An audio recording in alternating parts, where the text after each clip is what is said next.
Los concellos de la provincia de Ourense van a recibir este año ayudas de la Secretaría Xeral da Igualdade por importe de más de 721.000 euros para la puesta en marcha de distintas acciones de promoción de la igualdad real entre mujeres y hombres. En total serán 59 concellos ourensanos los beneficiarios de estas ayudas, cofinanciadas por el Fondo Social Europeo, que se destinarán a iniciativas en 3 líneas de actuación: la prevención y el tratamiento integral de la violencia de género, el fomento de la conciliación y el apoyo a los centros de información a las mujeres.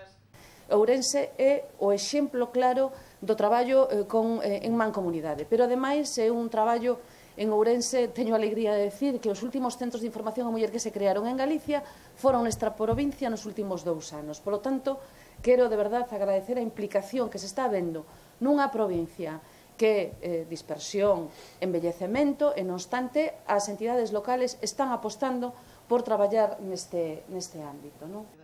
Muchas de estas solicitudes fueron presentadas de forma conjunta por agrupaciones o mancomunidades de concellos, priorizando así la gestión conjunta y eficaz de los recursos públicos.